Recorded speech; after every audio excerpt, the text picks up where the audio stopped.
All right, well, we want to welcome you to our first podcast that we're starting today on March 7th. Ironically, this was your original due date. So originally, you're due on March 7th, 2004. You were 3 weeks early. So you ended up here on February 16th. But originally, you would have been celebrating today as your 22nd birthday in an alternate universe. But yeah, here we are. We're going to call this podcast Orange and Black with Tug and Zack. What do you think? Orange and Black with Tug and Zack. You got to have a good name and a good logo for these things to go anywhere. Yeah, branding, right? It's all about branding. This is going to be all things Flyers. Each week when we do this, we're going to be showing some video clips from the past, little like throwback stuff. We're going to be doing a pack break of hockey cards each week. Sometimes it'll be vintage from the 80s and 90s. Sometimes it'll be current. Today in particular, we're going to be talking about the trade deadline, which was yesterday. So I want to turn to you, Zach, and ask what were your initial thoughts when it all wrapped up at 3 p.m. on Friday? This is like my first experience with a trade deadline where I like actively followed it. I guess like around the Bobby Brink trade, I was actually like in the bathroom listening to it. And then normally I like to like keep quiet, like I don't want to like disturb anybody or anything like that. But I remember listening, I think it was the Russ Joyce show on YouTube, and he said, "Whoa, we have a trade." Bobby Brink. And I was like, what? The person next to me was like, what the heck? No, I'm just kidding. We can talk about that trade specifically later, but I remember in my 150 class, like the last hour, that's when it gets real. And my class went from 150 to 245. Oh, boy. And I had my phone, my pencil, and my notebook, and I just every minute I would just keep refreshing, refreshing, refreshing. Rasmus Ryan, I was or Flyers trades, right? Seeing what happened. Anything could happen. People can turn friends and enemies in a second. Yeah. I remember going back to my dorm a little early, like 2:40, watching the PHLY podcast as well, and their live updates. And it was cool. They had like a little countdown till three. And then when 3 o'clock hit, I was like, wow, I guess they didn't trade Rasmus Ristolainen, and Yeah. that was big. The two biggest things to come out of yesterday was the fact that they did trade Bobby Brink and the fact that they didn't trade Rasmus Ristolainen. But overall, it was just so interesting. It was so hard to focus on schoolwork, and I was constantly texting my dad Yeah. updates and everything. And That's me, by the way. yes, I'm just making sure everyone knows that. Tug and Zach, dad and son. There you Yeah. go. Well, you definitely broke the Brink deal. When you told me, first of all, I was devastated because I was a big fan of Bobby Brink. At the beginning of the season, that line with him and Cates and Forster was on fire. Bobby Brink had a game, I think it was against the Hurricanes early in this year, and we just fell in love with him. I mean, it's so cool because like Bobby Brink, that what do you call it? The Alliteration. Yeah, I alliteration. love the name. I Um, love his face. Like he's you just got know, like a happy looking mm, face. I went and bought a bunch of his rookie cards at the beginning of the year when he was going off, and I got him for pennies on the dollar, and now I'm gonna have to trade him for pennies on the pennies. yeah. But listen, you have these top three lines, and there's two wingers on each line, so six wingers total. You have Michkov, you have Konechny, you have Tippett, you have Forster, you have Martone, you have Bump. Basically, he was the odd one out. One concern I have about the trade is some of your rationale reminds me a lot of the rationale behind the McCain deal the Sixers made, where Mm, they've got Edgecombe and they've got Maxey, and then he's coming off the bench scoring 20 points a game now. We were down by 49 points the other day. I feel like, okay, well, we got a logjam at wing. Hockey's a brutal sport. What are the chances that all those guys are going to be healthy for significant stretches of a season? You're going to have a guy in and out.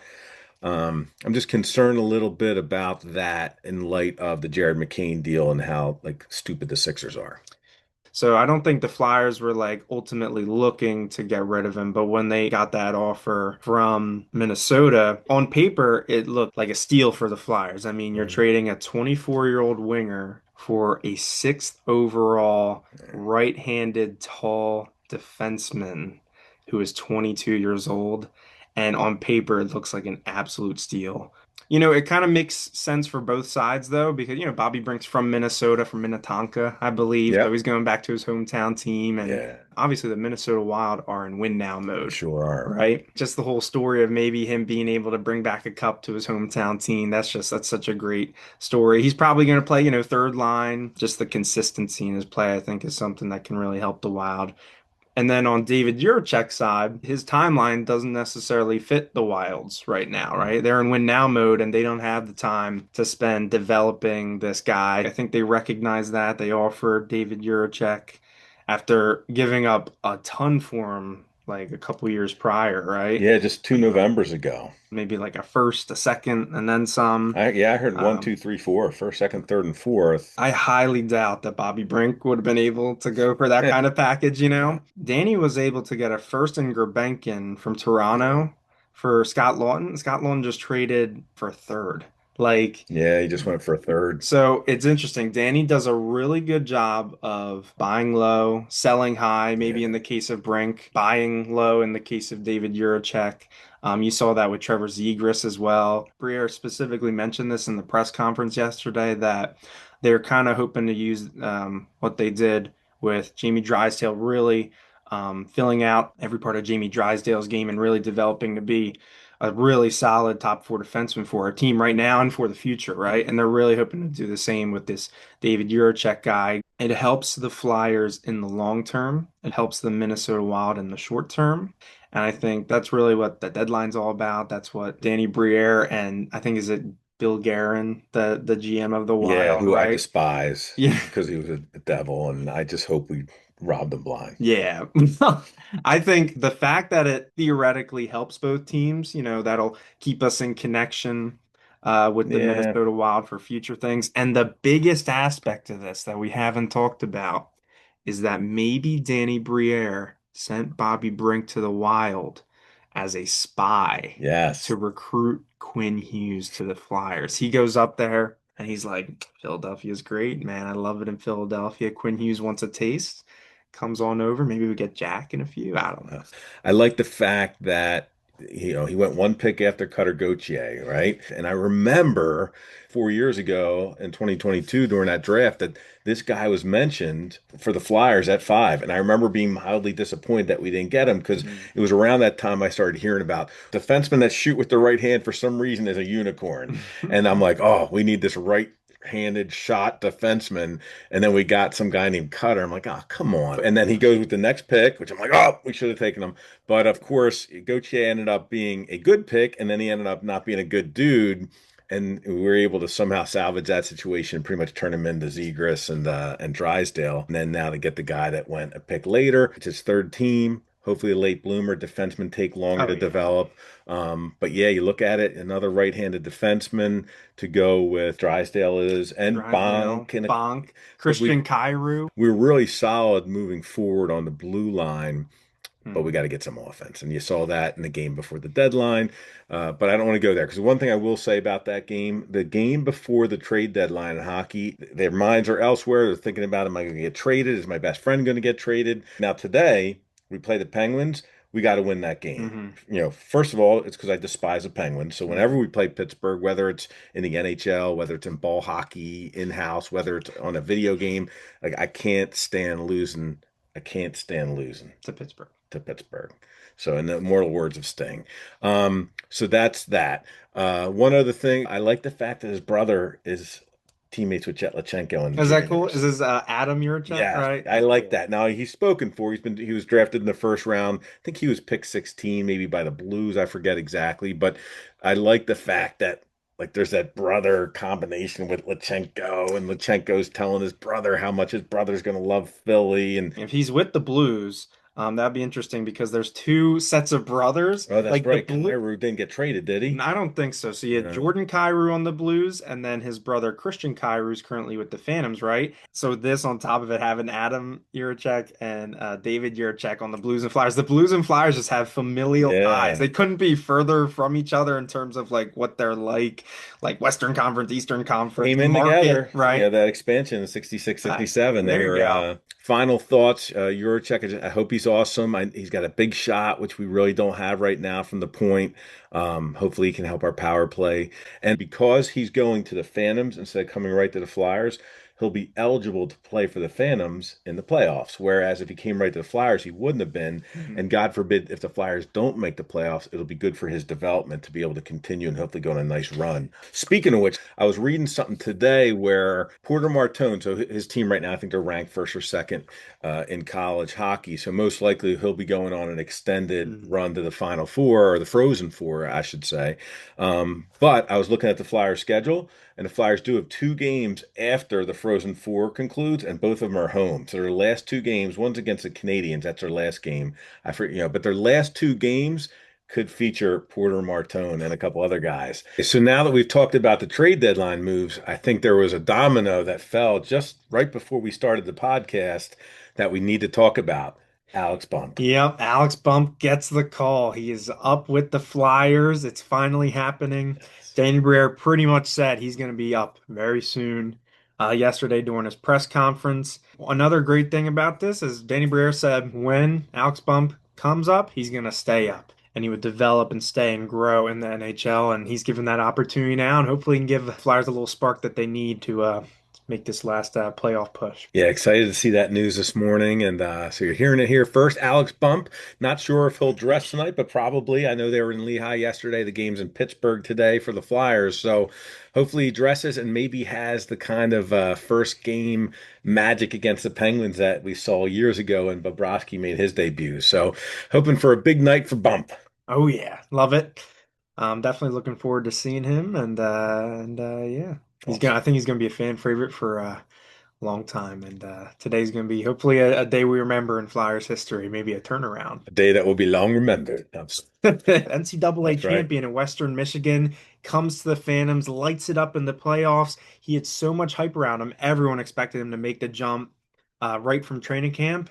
However, there was one fateful day where we went. We We- went to the game. Shout out to Coleman, our awesome neighbor. He gave us tickets. Yes. And in the row, up in the nosebleeds, a bunch of Flyers prospects were with us. And I'm sure my dad's going to shoot up Oh, a yeah. photo right now. Devin Kaplan, Ty Murchison, Oliver Bonk, Nesbitt, and Barkey talking to each other in the back. In the corner, you can see Danny Briere and Keith That's Jones. right. Such a cool photo. And obviously, we've seen Murchison and Denver Barkey make their debuts this year. And Bonk's probably going to make his debut soon, if not this year, then next year. And then Devin Kaplan played one game, which is why we got this Yeah, card the other day. Devin Kaplan. Unfortunately, Alex Bump wasn't with us in our row. He dressed that game, That's right. and he had a It fatal was really, it was one of the mistake. worst plays I've seen on that ice since like Mites on It Ice. was the end of the period, and he had the puck, and time was winding down. I think he more or less just wanted to eat it, and he gets stripped, and it goes in the net, and it was an awful play, and I know the people next to us were going ape, and Yeah. Oliver Bonk, he actually said, "Oh, like no one's ever made a mistake." He Yeah. backed up his He boy had it Bump. bully. It kind of showed like, okay, maybe he's not ready. So then he toils away in the AHL. Gets banged up for a time. The first game he came back, we went That's to. right. We were there. Um, and unfortunately, I'm a bit of a jinx, and every time I go to hockey games where I root for a specific team, that team loses. When he first returned back in with the Lehigh Valley Fams, I don't think he had any points. He was just kind of getting back in the flow of things. But then the next weekend, he lit it up. I think he had 3 goals in 2 games. And ever since then, he's been electric Yeah. for the Phantoms, and that's why he deserves his call up. And it was just a matter of time. I'm happy to see him finally get the call, and Yeah. obviously a moment that he'll always remember. And hopefully he makes his debut tonight, this afternoon. 5:30 in Yeah, Pittsburgh. Let's do it, and baby. yeah, so and this also means that his young gun will be in Series That's One right. next year, so that's big. Very important. So yeah, I'm looking forward to seeing his debut, and obviously wishing the best and wishing him the best of luck Yeah. um, today and then the rest of the season, hoping that he can really cement himself as a starter for the Flyers for the long term. Go Bump. All right, go Bump. Now, this brings us to our next part of the agenda is I do want to have a standings check and just see how probable, possible it is that the Flyers could actually make the playoffs. So why don't we take a look? So currently, right now, the Flyers are sitting pretty far down, but there's some teams up here that I could see fading. But right now, the Flyers at 67 points have a lot of ground to make up, but I do think there's hope. This is as of March 7th, 4:06 a.m., so I don't think anything has changed since this morning at 4:06. 7.7 to make the playoffs. Jeez. 7.7%. Not bad. Yeah. What about to win the cup? To win Win the cup. cup, Flyers, point Point two. So you're two. telling me there's a chance? I think there's a chance. All right. Hey, Martone goes Yep. off. That'd be cool. Is it pack break time? Yeah. I'm ready. So I am ready. today I stopped at my local card store. I can't say where Why not? because I can't have other people go to it. Oh, good point. It's Yeah. 'Cause these are impossible to find.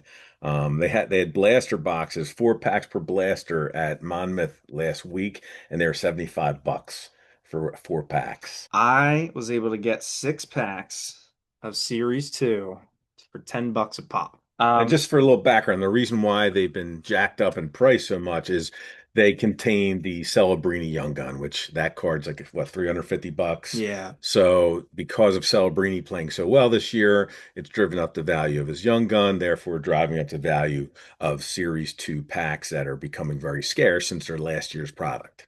Yep. And Young Guns are rookie cards. They're like the ultimate rookie card that are Yeah. very sought after. There are other rookie cards available, whether it's an insert or a different set of cards, but the flagship Young Guns rookie cards are highly sought after.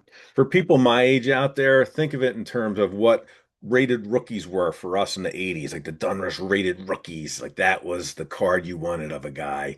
That's kind of what Young Guns are now in hockey, but on steroids. Like it really is the card. They always outpace the value of any other rookie card Mhm. version for hockey significantly. And Michkov's in there too. We already Yeah, have like we've three. got 3 Michkovs. We've got 3 Jetlachenkos. Like those were the other 2 guys that we were really striving for last year. We actually made a bigger fuss out of getting a Michkov portraits card. I'll show you what that looked like. Last year we pulled one of these and we went nuts. And then like a minute later we pulled the Celebrini Young Gun. We're like, oh, cool. Which, we were new to the hobby. Yep. So But now we've grown a lot since then. yeah, it's been a lot. Yes. Don't tell mom. So, All right. cut to us opening the pack. Here we go.